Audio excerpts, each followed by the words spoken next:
اعوذ باللہ من الشیطان الرجیم بسم اللہ الرحمن الرحیم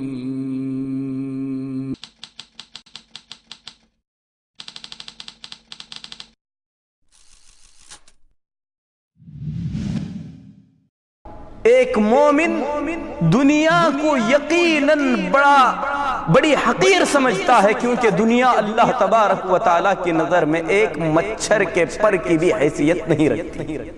لعن رسول اللہ صلی اللہ علیہ وسلم المتشبہین من الرجال بالنساء، اللہ کے رسول صلی اللہ علیہ وسلم نے ایسے مردوں پر لعنت فرمائی جو اپنے لباس میں عورتوں جیسا لباس پہنتے ہیں۔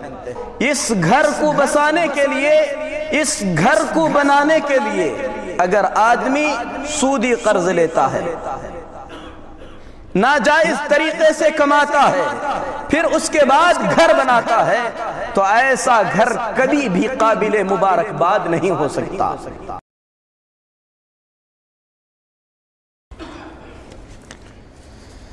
ان الحمد لله نحمده ونستعينه ونستغفره ونؤمن به ونتوكل عليه ونعوذ بالله من شرور انفسنا ومن سيئات اعمالنا من يهده الله فلا مضل له ومن يضلل فلا هادي له واشهد ان لا اله الا الله وحده لا شريك له واشهد ان محمدا عبده ورسوله أرسله بالحق بشيرا ونذيرا أما بعد فإن أحسن الحديث كتاب الله وخير الهدي هدي محمد صلى الله عليه وسلم وشر الأمور محدثاتها وكل محدثة بدعة وكل بدعة ضلالة وكل ضلالة في النار يا أيها الذين آمنوا اتقوا الله حق تقاته ولا تموتن إلا وأنتم مسلمون يا أيها الناس اتقوا ربكم الذي خلقكم من نفس واحدة وخلق منها زوجها وبث منهما رجالا كثيرا ونساء واتقوا الله الذي تساءلون به والأرحام إن الله كان عليكم رقيبا يا أيها الذين آمنوا اتقوا الله وقولوا قولا سديدا يصلح لكم أعمالكم ويغفر لكم ذنوبكم ومن يطع الله ورسوله فقد فاز فوزا عظيما اما بعد۔ محترم حاضرین جمعہ، اللہ تبارک و تعالی نے ہم تمام کو اس دنیا میں پیدا فرمایا۔ دنیا میں اس لیے پیدا کیے گئے تاکہ ہم اپنے آخرت کی تیاری کریں۔ یہ دنیا بہت ہی مختصر زندگی ہے، جیسا کہ رسول اللہ صلی اللہ علیہ وسلم کا فرمان ہے کہ میری امت کی درمیانی عمریں 60-65 سال کے درمیان کی ہیں۔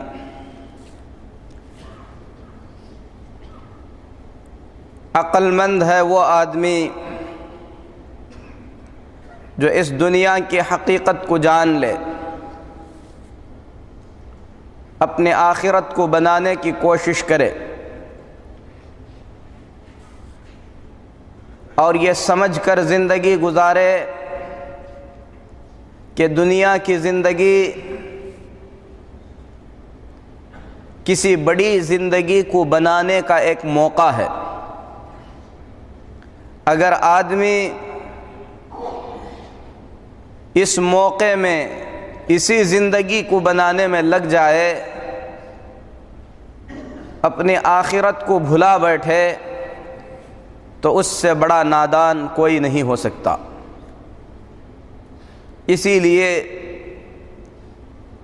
اللہ کے انبیاء علیہم السلام جو کہ دنیا کی حقیقت کو بڑی اچھی طریقے سے سمجھتے تھے، جنہیں اللہ تبارک و تعالی نے دنیا میں بھیجا ہی اس لیے تھا تاکہ وہ اللہ کے اور بندوں کو دنیا کی حقیقت سمجھائیں، ان کے دنیا میں بھیجے جانے کا مقصد انہیں بتائیں تاکہ وہ اس مقصد کو سمجھتے ہوئے اپنی آخرت کو بنا سکیں۔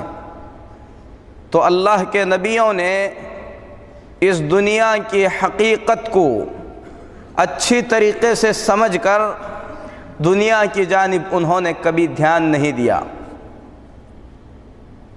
اور دنیا ان کے سامنے آئی بھی تو انہوں نے اس دنیا کو قبول نہیں کیا۔ حضرت عبداللہ بن مسعود رضی اللہ تعالی عنہ بیان فرماتے ہیں، ترمذی شریف کی روایت ہے اور حدیث صحیح ہے، اللہ کے رسول صلی اللہ علیہ وسلم ایک مرتبہ آرام فرما رہے تھے۔ آپ جب بیدار ہوئے تو ہم نے دیکھا کہ رسول اللہ صلی اللہ علیہ وسلم کے جسم مبارک پر چٹائی کے گہرے نشان پڑے ہوئے ہیں۔ صحابہ نے کہا، اے اللہ کے رسول صلی اللہ علیہ وسلم، اگر آپ حکم دیں تو آپ کے لیے نرم بستر کا انتظام کر دیا جائے۔ تو رسول اللہ صلی اللہ علیہ وسلم نے فرمایا، ما لی ولی الدنیا، مجھے اس دنیا سے لینا ہی کیا ہے، اس دنیا سے میرا کیا تعلق ہے، اس دنیا سے میرا واسطہ کتنا ہے۔ اس کے بعد فرمایا کہ اس دنیا میں میں اس مسافر کے مانند ہوں جو کسی درخت کے نیچے آرام کرنے کے لیے تھوڑی دیر کے لیے اترا ہے۔ سفر کی تھکان دور کرنے کے لیے کسی سائے دار درخت کے نیچے تھوڑی دیر کے لیے جو مسافر اترا ہے، یہ دنیا میرے لیے وہی معنی رکھتی ہے۔ جب تھکان دور ہو گئی تو پھر اس کے بعد اپنا سفر آگے بڑھا دیا۔ اللہ کے رسول صلی اللہ علیہ وسلم نے اس دنیا کو بس اتنی ہی حیثیت دی ہے، مسافر کی آرام گاہ ہے جہاں پر وہ تھوڑی دیر آرام کرے گا۔ اور کتنا نادان ہے وہ مسافر جو آرام کرنے کے لیے درخت کے نیچے اترے تو وہاں پر گھر بناتے بیٹھ جائے، اس گھر کو سنوارنے میں لگ جائے، اپنی منزل کو بھول جائے، حقیقی سفر جہاں پہ کر کے جانا ہے اسے بھول جائے، اس تھوڑی دیر آرام کرنے کے درخت کو وہاں پر گھر بنا کر بستی بسا کر وہاں پر رہنے کی سوچ میں پڑ جائے۔ میرے محترم بھائیو، یہی وجہ ہے کہ اللہ کے رسول صلی اللہ علیہ وسلم کو اللہ تبارک و تعالی نے مکہ کی وادی سونے کی شکل میں پیش کیا۔ بیہقی کی روایت ہے، حدیث صحیح ہے، رسول اللہ صلی اللہ علیہ وسلم فرماتے ہیں، بطحائے مکہ اللہ تبارک و تعالی نے سونا بنانے کا وعدہ فرمایا، سونے کی شکل میں دینے کا اللہ رب العالمین نے مجھ کو اختیار دے دیا۔ لیکن نبی کریم صلی اللہ علیہ وسلم نے اپنے رب سے یہ کہا کہ اے اللہ،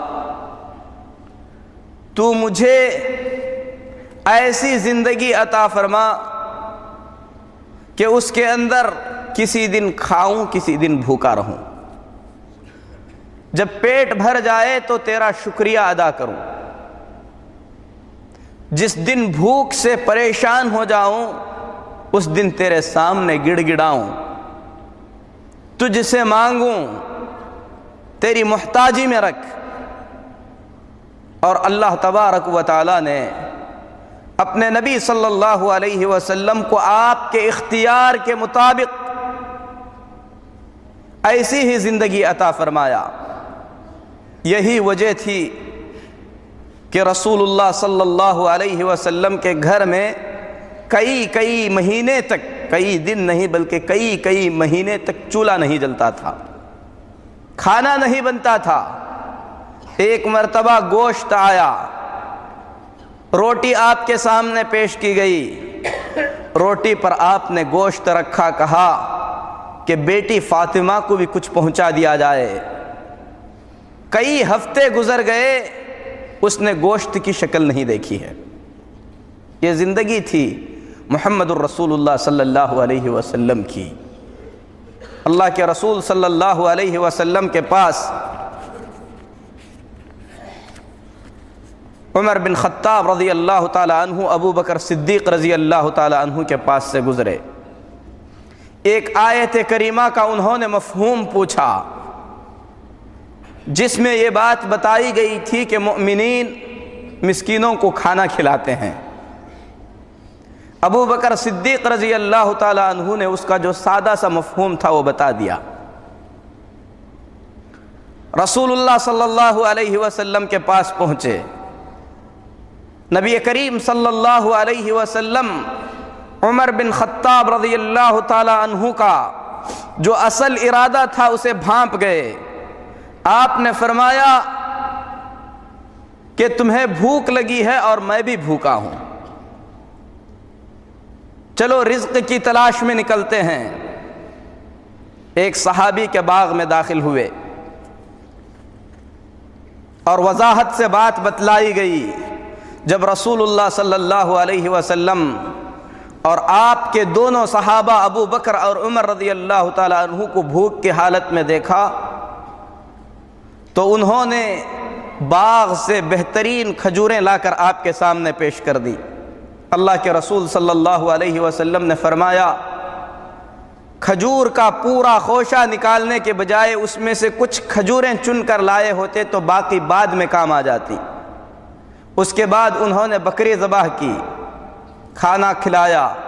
اللہ کے رسول صلی اللہ علیہ وسلم کئی دن کی بھوک کے بعد پیٹ بھر کر کھانا کھاتے ہیں، اس کے بعد اپنے صحابہ کی طرف متوجہ ہو کر فرماتے ہیں، ثم لتسألن یومئذ عن النعیم، یہ نعمت جو تم نے ابھی پائی ہے قیامت کے دن اس نعمت کے بارے میں پوچھا جائے گا۔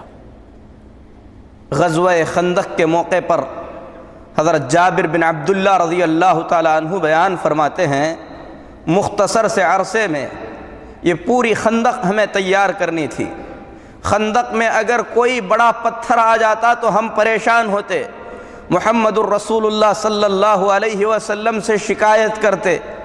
اللہ کے نبی صلی اللہ علیہ وسلم اپنے ہاتھ میں پھاوڑا لیے خندق میں اترتے، اللہ رب العالمین کے حکم سے ان پتھروں کو توڑا کرتے تھے۔ ایک مرتبہ ایک بڑا پتھر آڑے آ گیا، ہم نے شکایت کی، محمد الرسول اللہ صلی اللہ علیہ وسلم پھاوڑا لے کر اترے۔ جب اتر رہے تھے تو میں نے دیکھا کہ آپ صلی اللہ علیہ وسلم کے بطن مبارک پر، آپ کے پیٹ پر پتھر بندھا ہوا ہے۔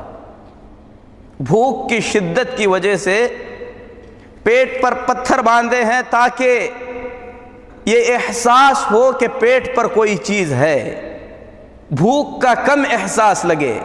جابر رضی اللہ تعالیٰ عنہ فرماتے ہیں، یہ دیکھ کر میرا صبر ٹوٹ گیا، فوراً میں اپنے گھر پہنچا۔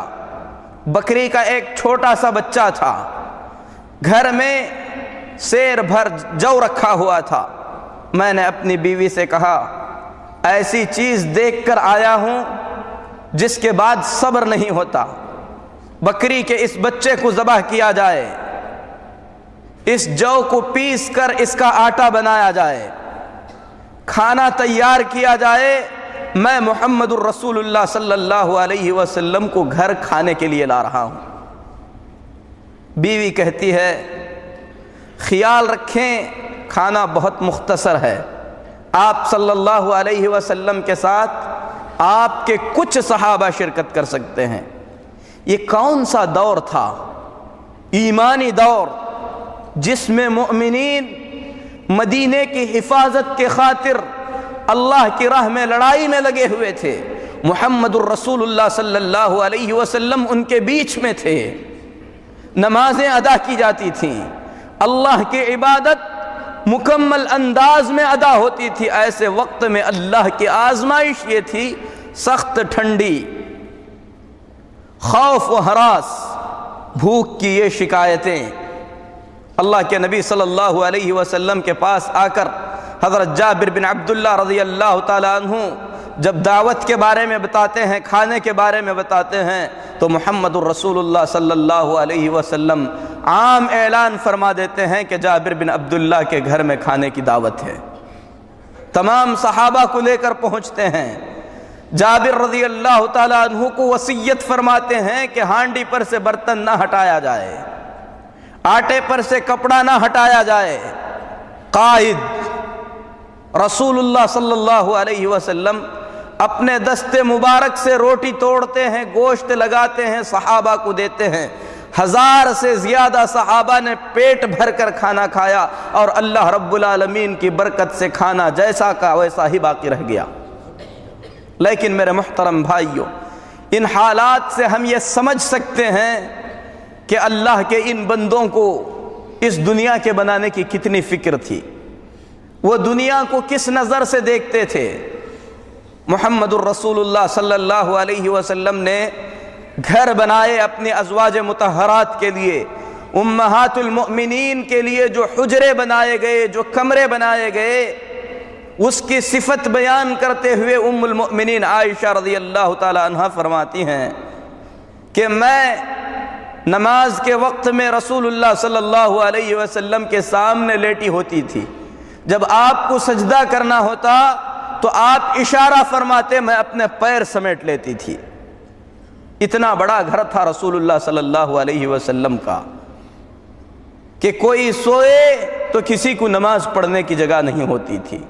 آپ نے سچ فرمایا، مجھے اس دنیا سے لینا کیا ہے؟ میری اور اس دنیا کی مثال اس مسافر کی سی ہے جو کسی درخت کے نیچے سستا لینے کے لیے اترا ہے، تھوڑی دیر آرام کرنے کے لیے اترا ہے، پھر اس کے بعد چل پڑے گا۔ آپ صلی اللہ علیہ وسلم ابو ذر غفاری رضی اللہ تعالی عنہ کے ساتھ احد پہاڑ کی طرف چل پڑے۔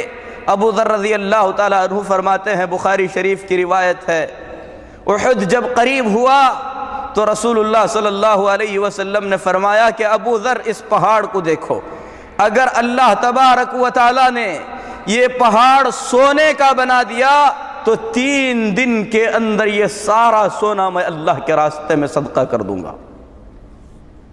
قرض کے لیے کچھ باقی رکھنا پڑے تو وہی میرے پاس باقی رہے گا۔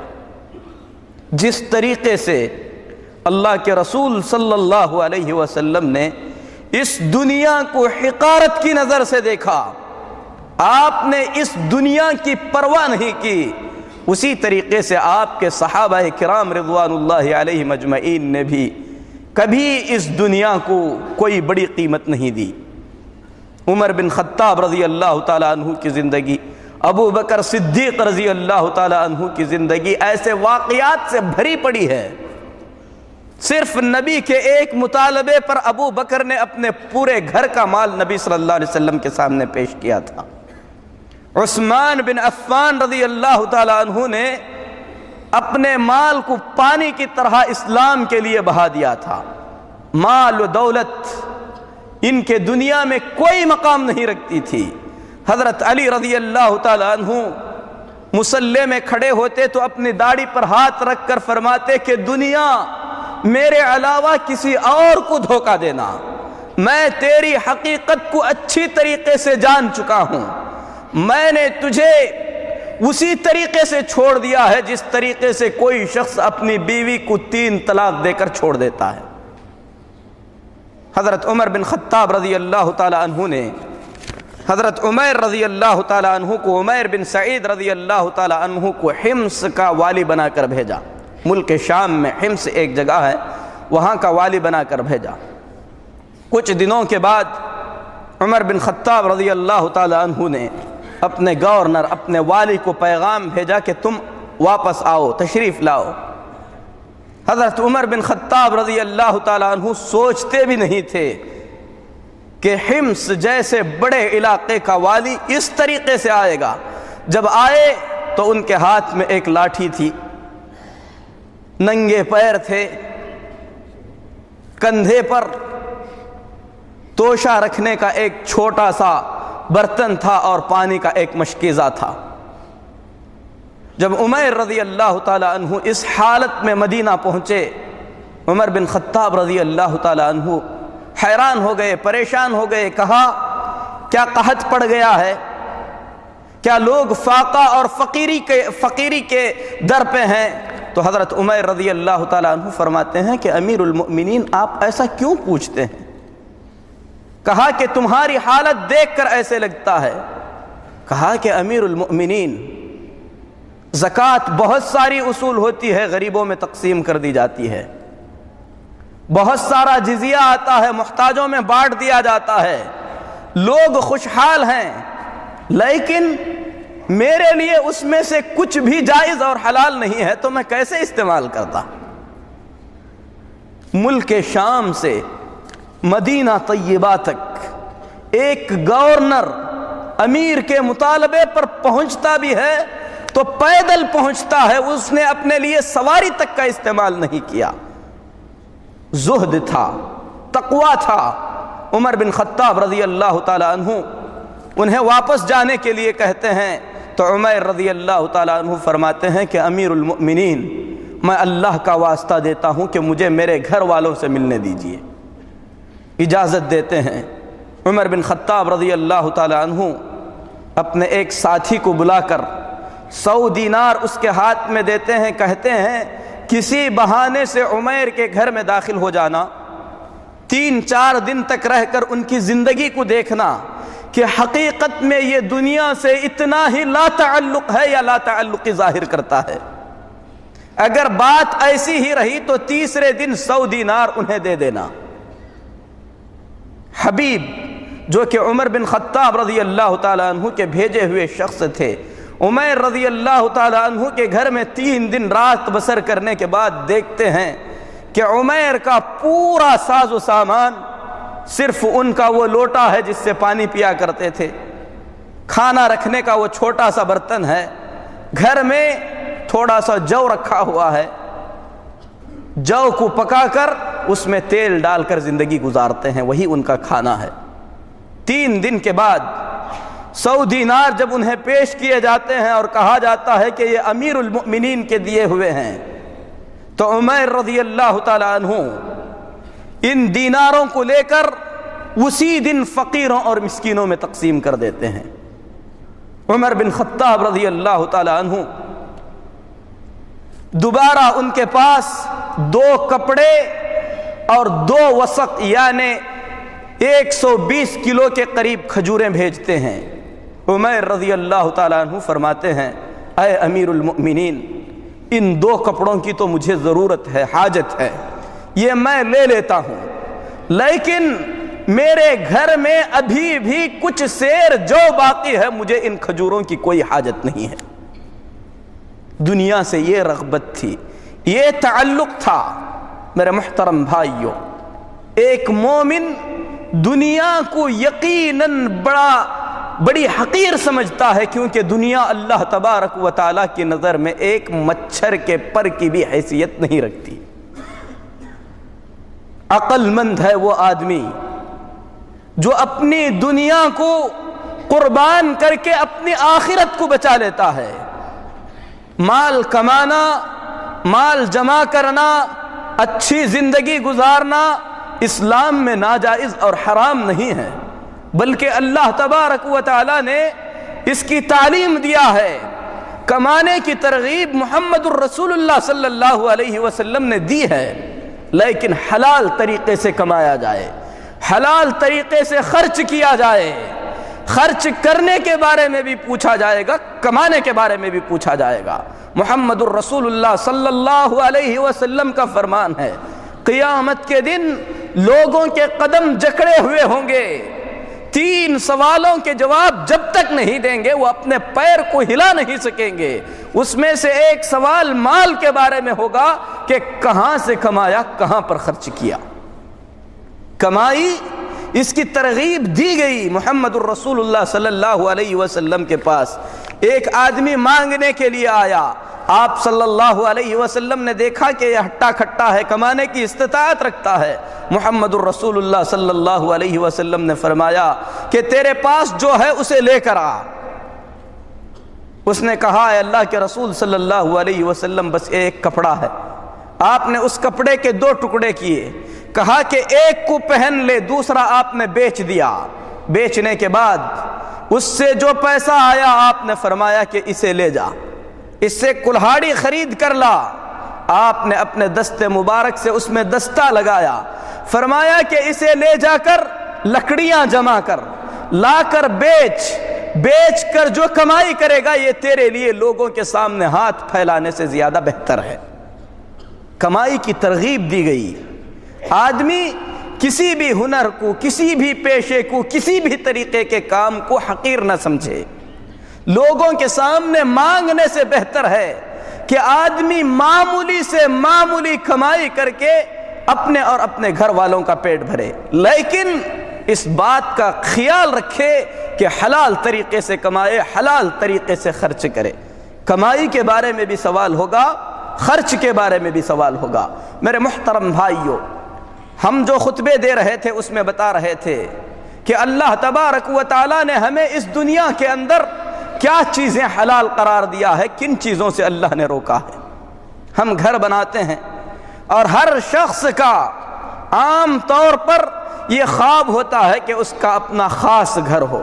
اللہ سے دعا ہے کہ اللہ تبارک و تعالی ہر شخص کو زندگی گزارنے کے لیے حلال طریقے کا سایہ عطا فرمائے۔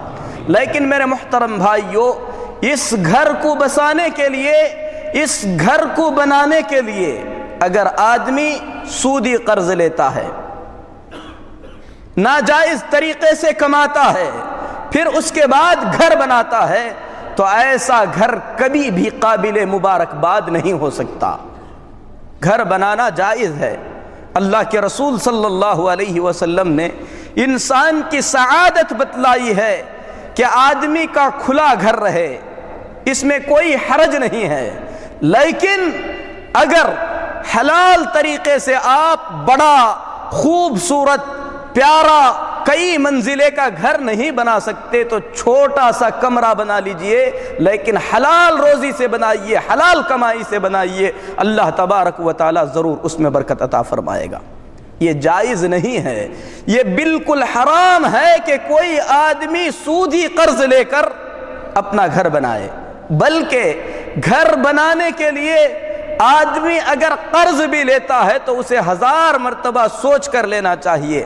بغیر سود کے بھی اگر اسے قرض مل رہا ہے تو آدمی اس قرض کے بارے میں بھی کئی مرتبہ سوچے، کیونکہ قرض ایک بہت بڑی ذمہ داری ہے۔ اگر آدمی اسے ادا نہیں کر سکا تو اللہ تبارک و تعالیٰ کے پاس اسے ادا کرنا ہوگا۔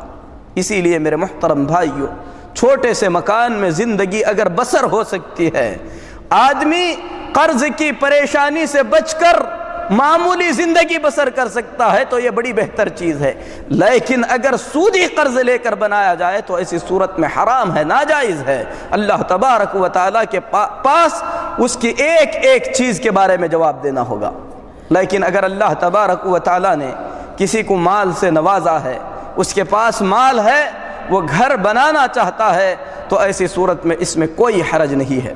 لیکن گھر کی زیب و زینت کے سلسلے میں رسول اللہ صلی اللہ علیہ وسلم نے کچھ چیزوں سے منع فرمایا ہے اور بہت ساری چیزوں کی اجازت دی گئی ہے۔ مثال کے طور پر اگر کوئی آدمی اپنے گھر کی دیواروں کو پردوں سے مزین کرنا چاہتا ہے تو شریعت اس کی اجازت نہیں دیتی۔ گھر کی دیواروں پر بغیر ضرورت کے پردے لگانے کی اسلام میں اجازت نہیں ہے۔ کھڑکی پر آپ پردہ لگا سکتے ہیں، اسی طریقے سے دھوپ سے بچنے کے لیے پردے لگا سکتے ہیں، اسی طریقے سے ٹھنڈی سے بچنے کے لیے پردے لگا سکتے ہیں، لیکن پوری دیواروں کو آپ پردے سے مزین کر دیں، یہ گھر کی تعظیم میں سے ہے، اسی لیے اس کی اجازت نہیں دی گئی ہے۔ جس طریقے سے خانہ کعبہ کو غلاف سے ڈھانکا گیا ہے، کوئی شخص اپنے گھر کو اس طریقے کا غلاف نہیں پہنا سکتا، اسلام اس کی اجازت نہیں دیتا۔ زیب و زینت کے لیے اگر آدمی اپنے گھر کے اندر گھر کی زینت کے لیے قرآن کریم کی آیات لکھتا ہے یا قرآن کریم کی آیتیں جن اوراق پر لکھی ہوئی ہیں اسے زینت کے لیے اپنے گھر میں لگاتا ہے تو یہ درست نہیں ہے، یہ صحیح نہیں ہے، کیونکہ قرآن کریم تلاوت کر کے اس پر عمل کرنے کے لیے بھیجا گیا ہے، نہ کہ اس سے زیب و زینت کے لیے بھیجا گیا ہے۔ ہاں اگر کوئی شخص قرآن کریم کی کوئی آیت اپنے مکتب میں یا اپنے کمرے میں تذکیر کے لیے لگاتا ہے، یاد دہانی کے لیے لگاتا ہے، اگر اس کی نیت اس آیت کریمہ سے سبق حاصل کرنا ہے تو ایسی صورت میں اس میں کوئی حرج نہیں ہے، لیکن زینت کے لیے، خوبصورتی کے لیے، گھر کو مزین کرنے کے لیے قرآن کریم کی آیات کا استعمال، اللہ کے ذکر کا استعمال درست نہیں ہے۔ اسی طریقے سے اگر کوئی شخص اپنے گھر کے اندر زینت کے طور پر پرندے پالنا چاہتا ہے، ایسے پرندے، تو اس میں کوئی حرج نہیں ہے۔ اس سلسلے میں بخاری شریف کی روایت ہے، اللہ کے رسول صلی اللہ علیہ وسلم ام سلیم رضی اللہ تعالی عنہا کے ہاں زیارت کے لیے جایا کرتے تھے۔ ان کے چھوٹے چھوٹے بچے تھے، ابو عمیر ان میں سے ایک بچے کا نام ہے، ان کا ایک چھوٹا سا پرندہ تھا، اس سے وہ کھیلا کرتے تھے۔ رسول اللہ صلی اللہ علیہ وسلم نے انہیں از راہ مذاق پوچھا کہ ابو عمیر تمہارے پرندے نغیر نے کیا کیا؟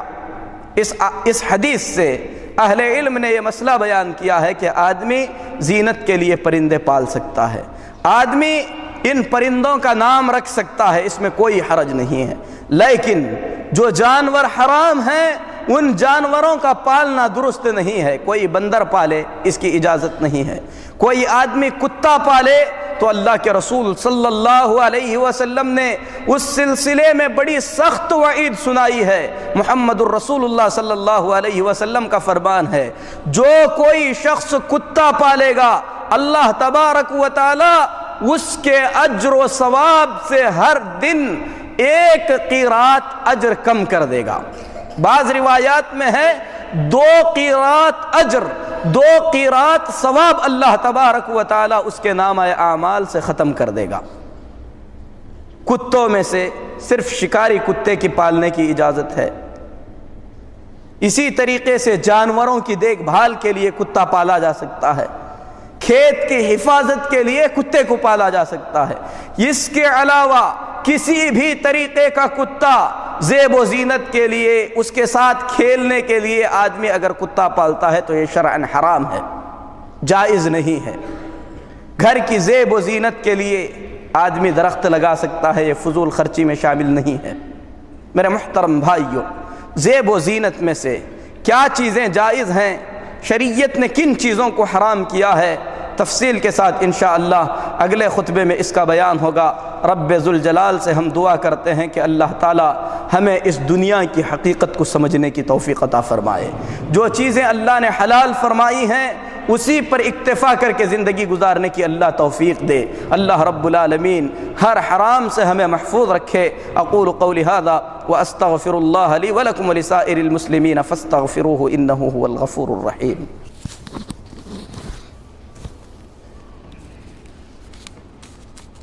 إن الحمد لله نحمده ونستعينه ونستغفره ونؤمن به ونتوكل عليه ونعوذ بالله من شرور أنفسنا ومن سيئات أعمالنا من يهده الله فلا مضل له ومن يضلل فلا هادي له وأشهد أن لا إله إلا الله وحده لا شريك له وأشهد أن محمدًا عبده ورسوله أرسله بالحق بشيرا ونذيرا أما بعد فإن أحسن الحديث كتاب الله وخير الهدي هدي محمد صلى الله عليه وسلم وشر الأمور محدثاتها وكل محدثة بدعة وكل بدعة ضلالة وكل ضلالة في النار يا أيها الذين آمنوا اتقوا الله حق تقاته ولا تموتن إلا وأنتم مسلمون يا أيها الناس اتقوا ربكم الذي خلقكم من نفس واحدة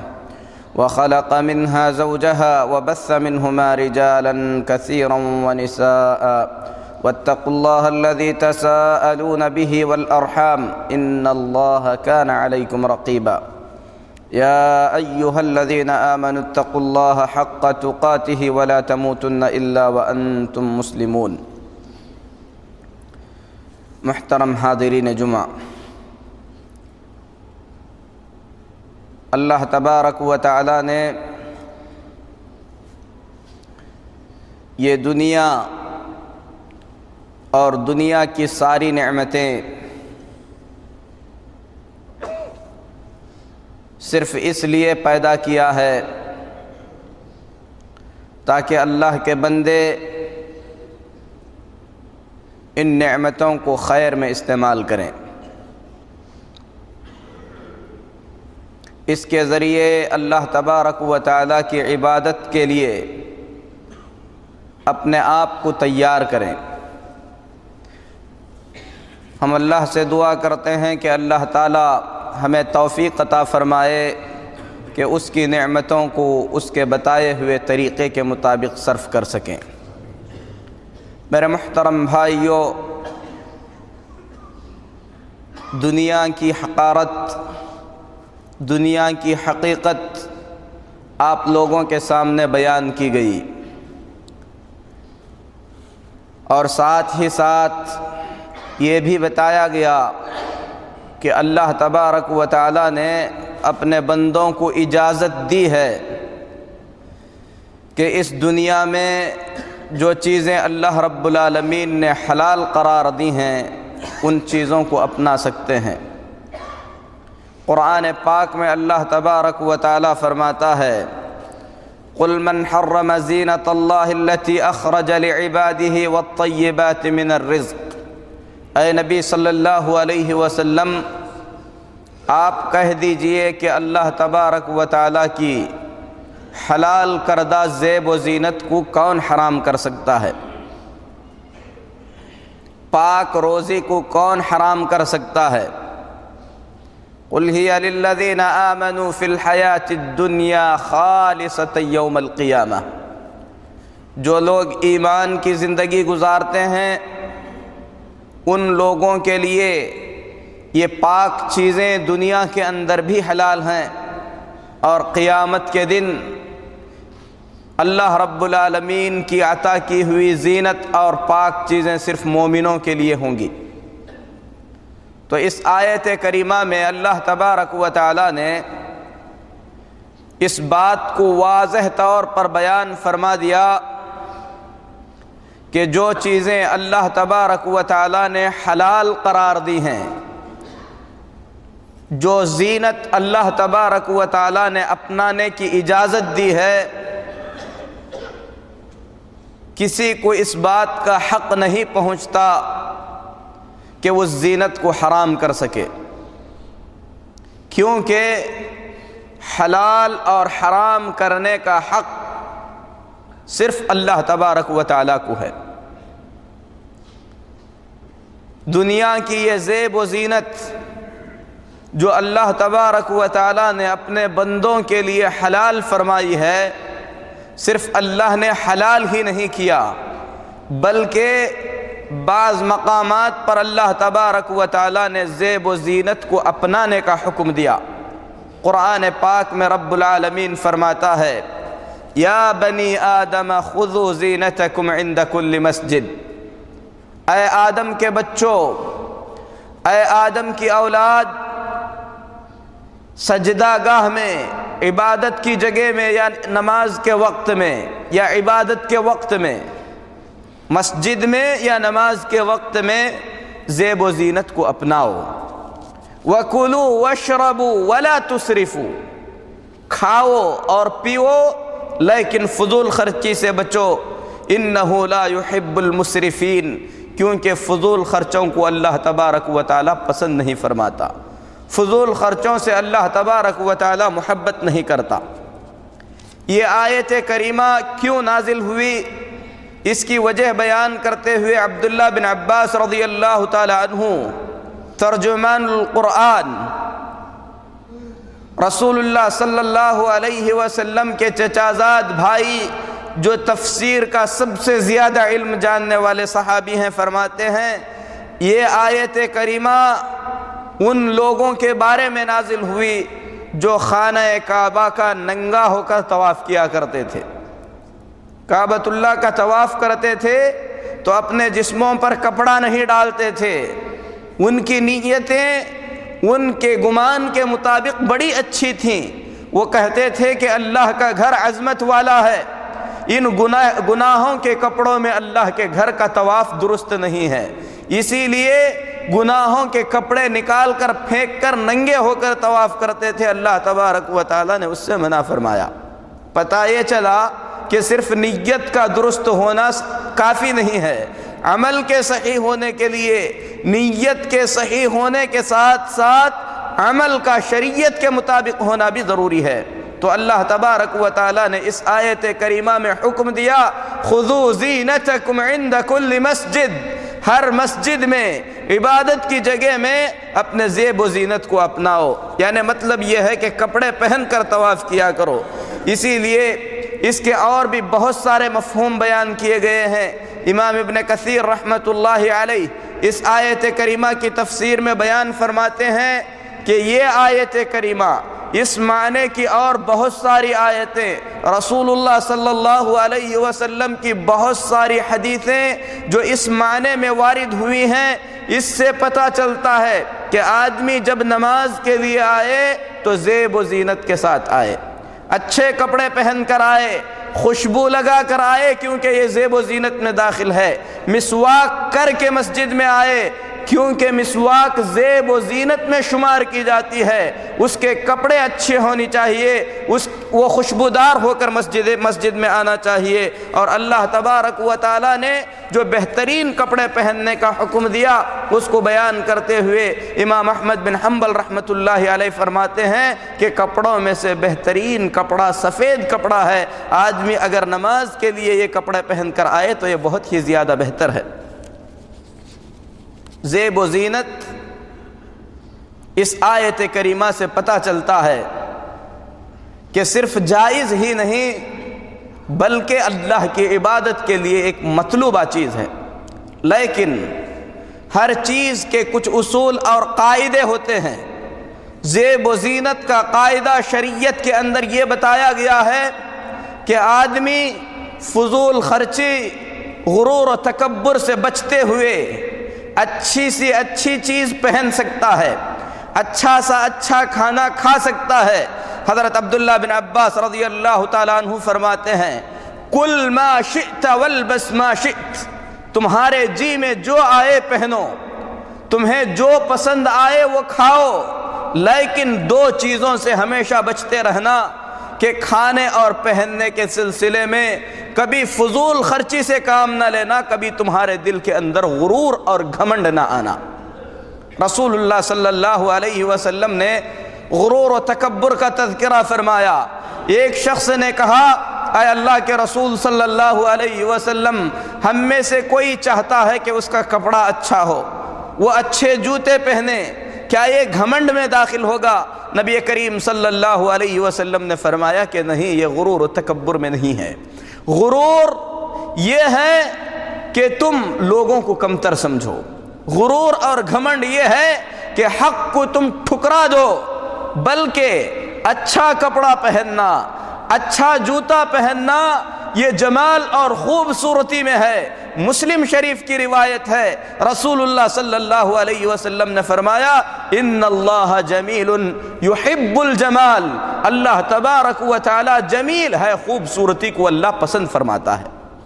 تو میرے محترم بھائیو، اسلام نے اچھی زندگی گزارنے کی اجازت دی ہے، دنیا کے آسائش اور آرام کو اپنانے کی اجازت دی ہے، لیکن اس کے لیے اللہ کے رسول صلی اللہ علیہ وسلم نے اصول اور قاعدے بتائے ہیں۔ عمر بن شعیب رضی اللہ تعالی عنہ روایت کرتے ہیں اپنے باپ سے کہ ان کے دادا نے یہ حدیث بیان کی اللہ کے رسول صلی اللہ علیہ وسلم سے کہ رسول اللہ صلی اللہ علیہ وسلم نے فرمایا، کھاؤ، پیو، صدقہ اور خیرات کرو، ان تمام چیزوں کے اندر درمیانہ پن اختیار کرو، فضول خرچی نہ کرو، غرور اور گھمنڈ سے کام نہ لو، اور یاد رکھو کہ اللہ نے اگر تمہیں نعمتیں عطا فرمائی ہیں تو ان نعمتوں کا اثر اللہ تبارک و تعالی تم پر دیکھنا چاہتا ہے۔ اسی لیے اللہ کے رسول صلی اللہ علیہ وسلم کے پاس ابو الاحوص کے والد تشریف لائے۔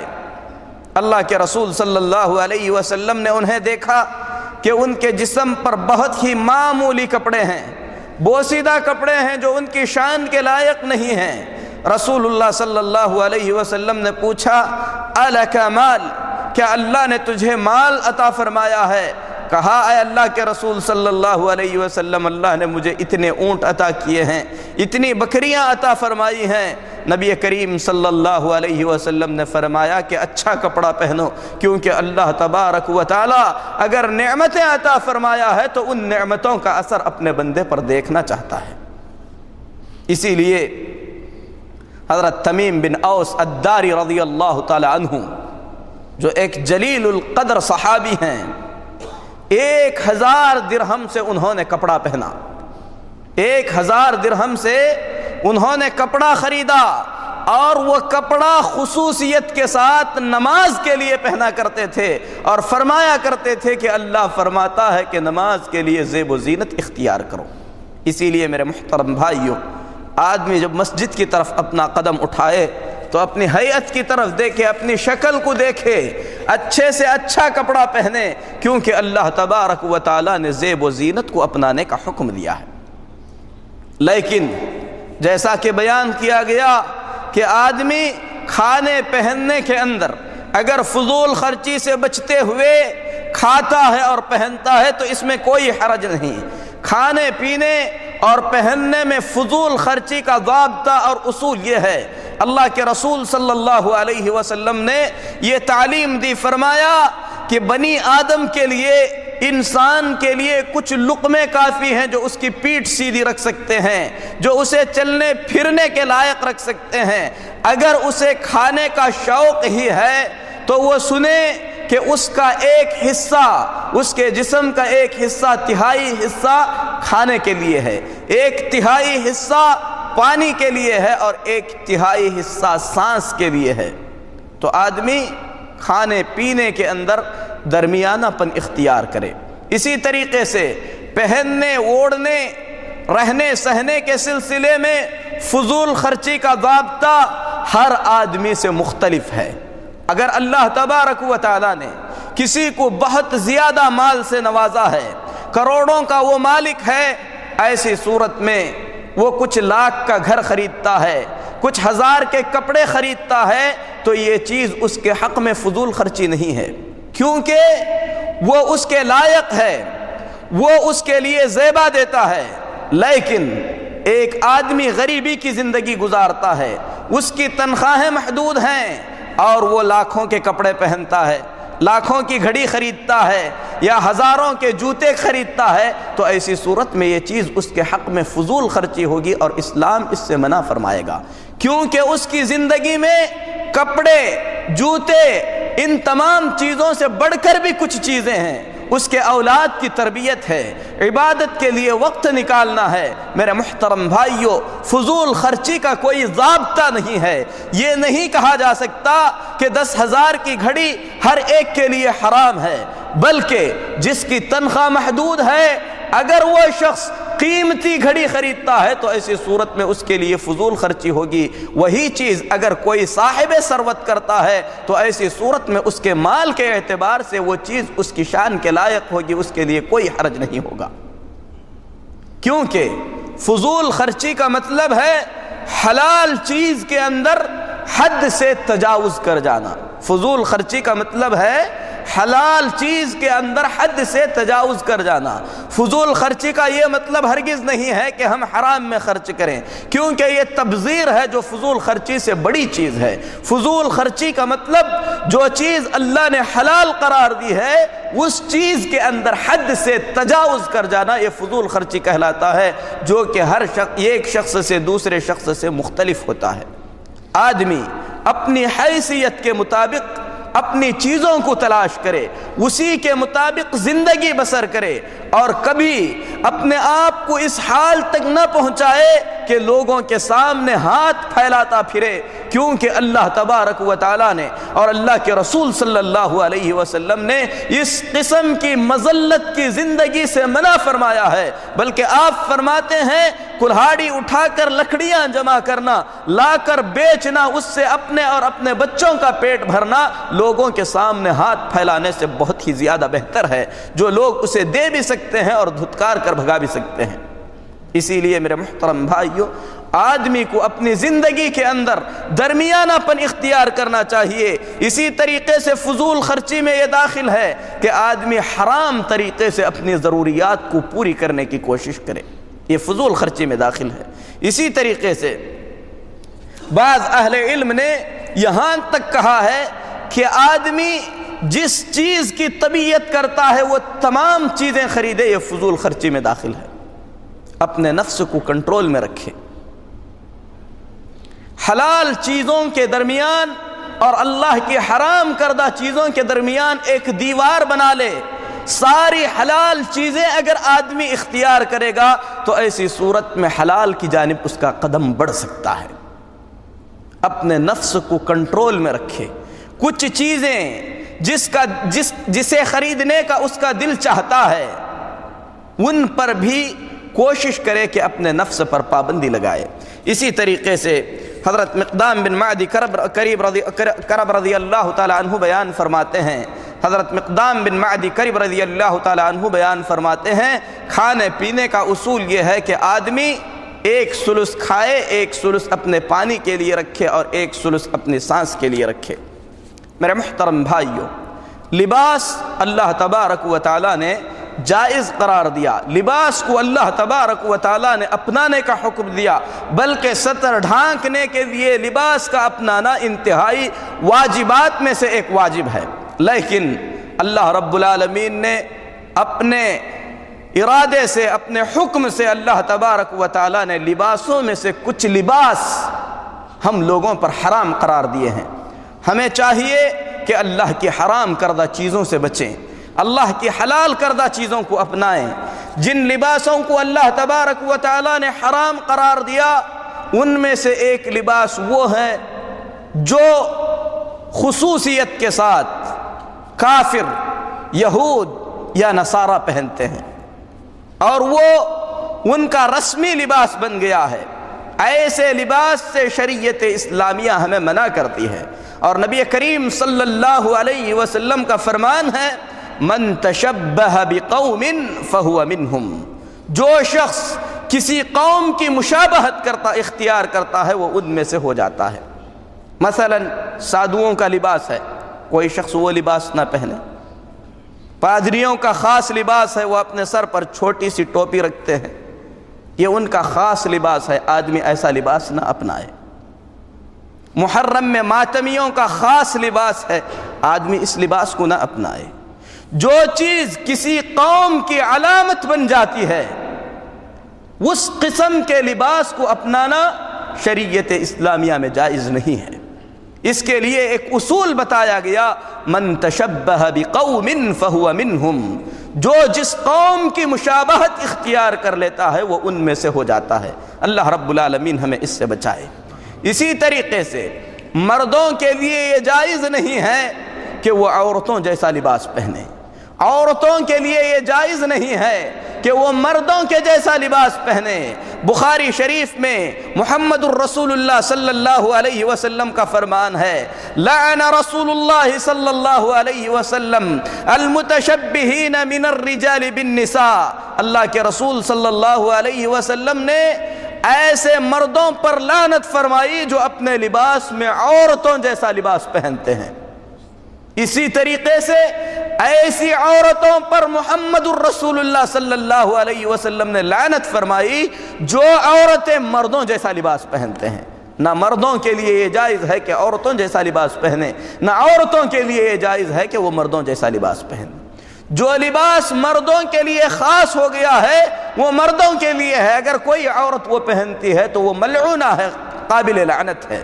اسی طریقے سے جو لباس عورتوں کے لیے خاص ہو گیا ہے، اگر مرد پہنتے ہیں تو ایسی صورت میں وہ ملعون ہیں، اللہ کے رسول صلی اللہ علیہ وسلم نے ان پر لعنت فرمائی ہے۔ اسی طریقے سے مردوں کے لیے ریشمی لباس پہننے کی اجازت نہیں ہے۔ ابتدائے اسلام میں ریشم کا لباس مردوں کے لیے بھی حلال تھا، بلکہ اللہ کے رسول صلی اللہ علیہ وسلم نے عقید الرومہ کے پاس فوج بھیجی۔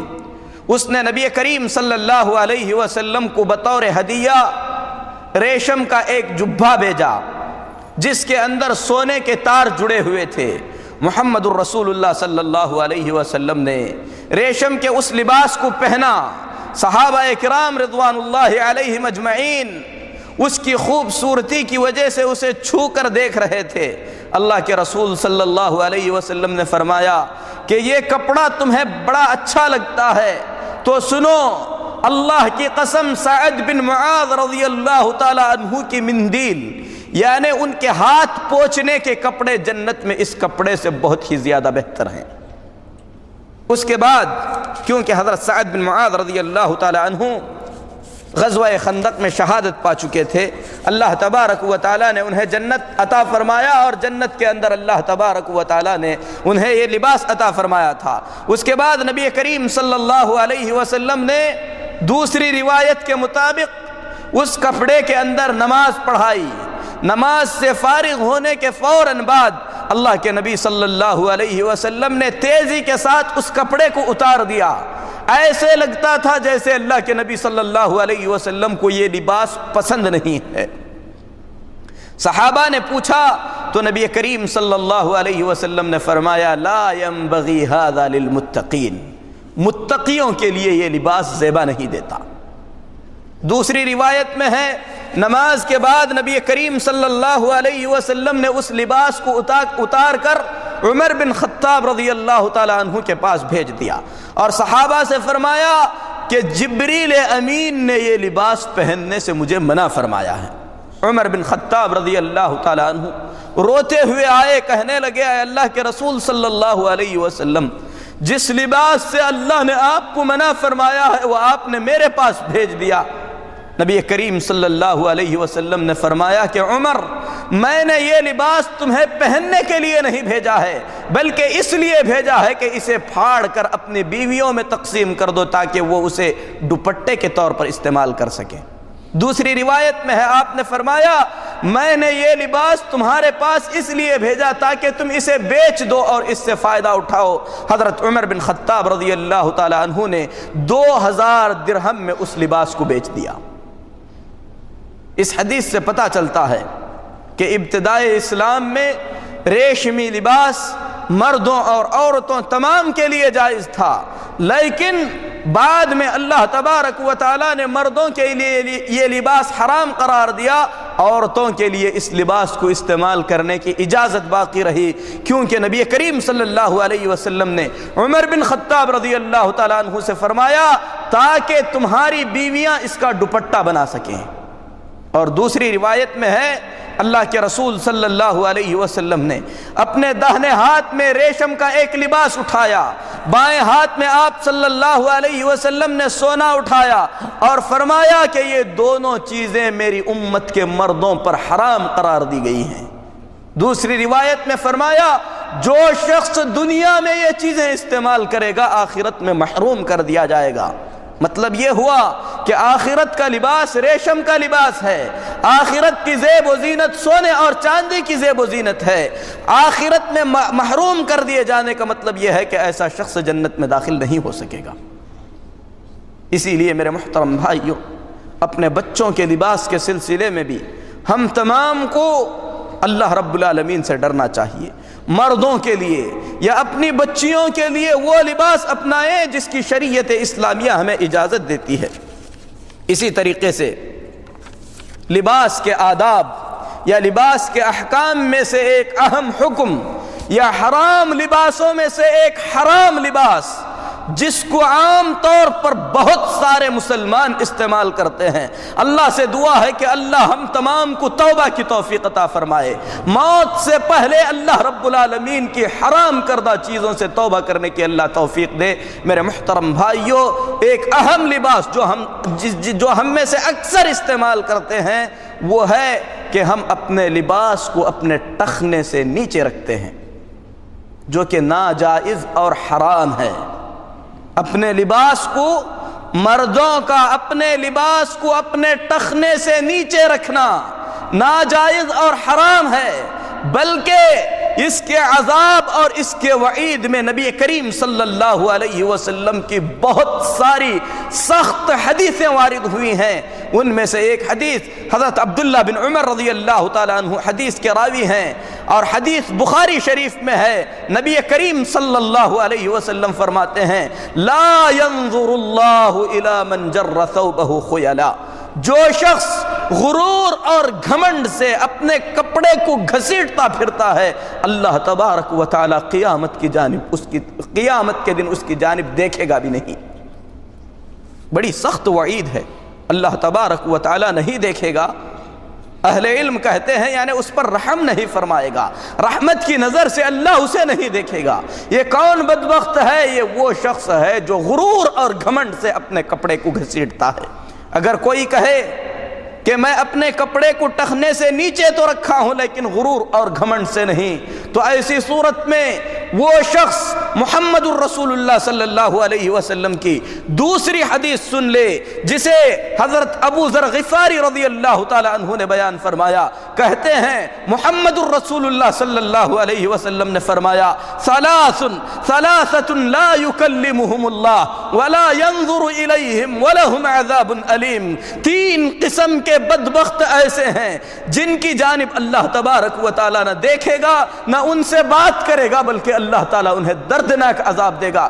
یہ بات رسول اللہ صلی اللہ علیہ وسلم نے 3 مرتبہ بیان فرمائی۔ کہا ثلاثة لا يكلمهم اللہ ولا ينظر الیہم ولہم عذاب علیم، 3 قسم کے آدمی ایسے ہیں جن کی جانب اللہ نہیں دیکھے گا نہ ان سے بات کرے گا، بلکہ ان کے لیے دردناک عذاب ہوگا۔ حضرت ابو ذر غفاری رضی اللہ تعالیٰ عنہ تیسری مرتبہ فرماتے ہیں خابوا وخسروا من ہم یا رسول اللہ، اے اللہ کے رسول صلی اللہ علیہ وسلم، ان کا برا ہو، وہ خسارے والے ہیں، بھلا وہ کون لوگ ہیں؟ نبی کریم صلی اللہ علیہ وسلم نے ان تینوں کا تذکرہ کرتے ہوئے فرمایا المسبل، ان میں سے ایک شخص وہ ہے جس کا کپڑا اس کے ٹخنے سے نیچے ہو۔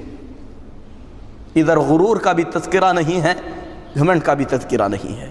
بغیر غرور اور بغیر تکبر کے بھی اگر کوئی شخص اپنے کپڑے کو اپنے ٹخنے سے نیچے رکھتا ہے تو وہ سنے محمد الرسول اللہ صلی اللہ علیہ وسلم فرماتے ہیں کہ اللہ تبارک و تعالی اس کی جانب نہیں دیکھے گا، اس سے بات نہیں کرے گا، اس کے لیے اللہ نے دردناک عذاب تیار کر رکھا ہے۔ ان میں سے پہلا شخص وہ ہے جو اپنے کپڑے کو اپنے ٹخنے سے نیچے رکھتا ہے، والمنان، دوسرا شخص وہ ہے جو کسی پر احسان کرتا ہے تو اس احسان کو جتلاتا ہے، تیسرا شخص وہ ہے جو شخص اپنا تجارت کا سامان جھوٹی قسم کھا کر بیچتا ہے۔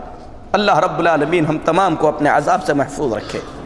حضرت عبداللہ بن عمر رضی اللہ تعالیٰ عنہ فرماتے ہیں، حدیث بخاری شریف کی ہے، اس سے پہلے جو حدیث گزری وہ حدیث مسلم شریف کی ہے، یہ بخاری شریف کی حدیث ہے۔ محمد الرسول اللہ صلی اللہ علیہ وسلم نے فرمایا ما اسفل من الکعبین ففی النار، جو کپڑا ٹخنے سے نیچے اترا ہوا ہے وہ سن لے کہ وہ جہنم میں ہے۔ اللہ رب العالمین ہم تمام کو جہنم سے محفوظ رکھے۔ میرے محترم بھائیوں، یہ کپڑے کے آداب ہیں یا کپڑے کے احکام ہیں۔ آدمی نہ تو اپنی پینٹ کو ٹخنے سے نیچے رکھ سکتا ہے، نہ اپنے کپڑے کو ٹخنے سے نیچے رکھ سکتا ہے، نہ اپنے امامے کو اتنا لمبا چھوڑ سکتا ہے کہ اسے گھسیٹتا پھرے۔ یہ ساری کی ساری چیزیں خلاف شریعت ہیں۔ اس کے سلسلے میں بڑی سخت وعید اور سخت دھمکی آئی ہے جسے ہم تمام کو اچھی طریقے سے سمجھنا چاہیے۔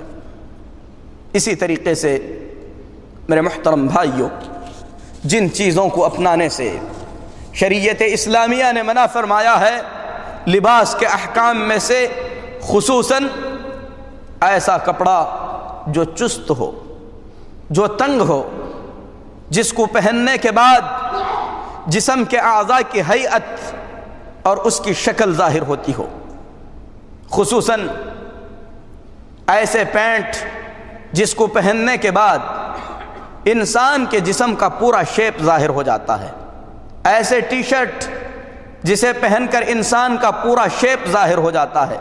آدمی کو اس سے پرہیز کرنا چاہیے، کیونکہ لباس ستر ڈھانکنے کے لیے ہے۔ لباس کے آداب میں سے یہ ہے کہ آدمی ڈھیلا ڈھالا لباس پہنے۔ لباس کے آداب میں سے یہ ہے کہ آدمی ایسا لباس پہنے جو اس کے پورے ستر کو ڈھانک دیتا ہو۔ اسی طریقے سے لباس کے سلسلے میں یہ ترغیب دلائی گئی ہے کہ آدمی سفید لباس پہنے۔ مسند احمد کی روایت ہے، ترمذی شریف اور ابو داؤد میں بھی ہے، نبی کریم صلی اللہ علیہ وسلم نے فرمایا البسوا من ثيابكم البياض، تم لوگ سفید کپڑے استعمال کرو، وکفنوا فيها موتاكم، اپنے مردوں کو سفید کپڑوں میں کفن دیا کرو، کیونکہ رسول اللہ صلی اللہ علیہ وسلم کو یہ کپڑے پسند تھے، اسی لیے آدمی سفید کپڑے پہنے۔ خصوصیت کے ساتھ سرخ رنگ کا لباس پہننے سے، سرخ رنگ کا لباس جو کہ مکمل سرخ ہو، ایسا لباس پہننے سے شریعت نے منع کیا ہے۔ حضرت عبداللہ بن عمر رضی اللہ تعالی عنہ دو چادریں پہن کر آئے جو بالکل لال رنگ کے تھے، انہوں نے نبی کریم صلی اللہ علیہ وسلم کو سلام کیا، اللہ کے نبی صلی اللہ علیہ وسلم نے ان کے سلام کا جواب نہیں دیا۔ اس سے اہل علم کہتے ہیں اگر کپڑا خالص لال رنگ کا ہو، سرخ رنگ کا ہو، تو ایسا کپڑا نہیں پہننا چاہیے۔ دوسری روایت میں ہے کہ اللہ کے نبی صلی اللہ علیہ وسلم خطبہ دے رہے تھے، آپ صلی اللہ علیہ وسلم کے جسم مبارک پر سرخ رنگ کا جوڑا تھا۔ اہل علم کہتے ہیں کہ یہاں پر مراد خالص سرخ رنگ نہیں، بلکہ اس سرخ جوڑے کے اندر دوسرے رنگ کی لکیریں تھیں۔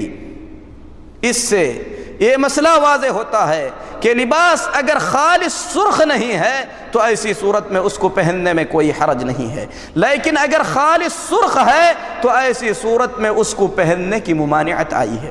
اسی طریقے سے لباس کے آداب، لباس کے زینت میں سے ایک چیز یہ داخل ہے کہ آدمی سفید لباس یا کوئی خاص رنگ کا لباس کسی خاص مناسبت کے لیے خاص نہ کرے۔ مثال کے طور پر لوگ ماتم کے لیے کالا لباس پہنتے ہیں، اور بہت سے غیر مسلم ماتم کے وقت میں سفید لباس پہنتے ہیں۔ اگر آدمی یہ لباس کسی خاص نیت سے پہنتا ہے تو ایسی صورت میں یہ چیز درست نہیں ہے۔ رنگوں میں سے جو رنگ آدمی کو پسند ہے اس رنگ کا کپڑا پہن سکتا ہے، شرط یہ ہے کہ کپڑا ڈھیلا ڈھالا ہو، سطر کو ڈھانکنے والا ہو، کسی قوم کی اس کے اندر خاص مشابہت نہ ہو، اور جو چیزیں بتلائی گئی ہیں ان تمام عیوب سے پاک ہو۔ عورتوں کے لیے زیب و زینت کے بہت سے مسائل ہیں جس کا تذکرہ انشاءاللہ اگلے خطبوں میں آئے گا۔ اسی طریقے سے مردوں کے لیے جو جائز زیب و زینت ہے، سرما لگانا، اسی طریقے سے عطر کا استعمال کرنا، مسواک کرنا، غسل کرنا، بالوں کے مسائل کہ بال کس طریقے کے رکھے جا سکتے ہیں، یہ ساری چیزیں زیب و زینت سے متعلق ہیں۔ انشاءاللہ اگلے خطبوں میں اس کا بیان ہوگا۔ رب العالمین سے دعا کرتے ہیں کہ اللہ تبارک و تعالی ہم تمام کو حلال چیزوں کے استعمال کی توفیق عطا فرمائے، ہر حرام چیز سے اللہ رب العالمین ہمیں محفوظ رکھے، اسلام پر اللہ رب العالمین ہمیں زندہ رکھے، ایمان کی حالت میں اللہ تعالی وفات عطا فرمائے۔ اقول قولی ھذا واستغفر اللہ لی ولکم ولسائر المسلمین فاستغفروہ انہ هو الغفور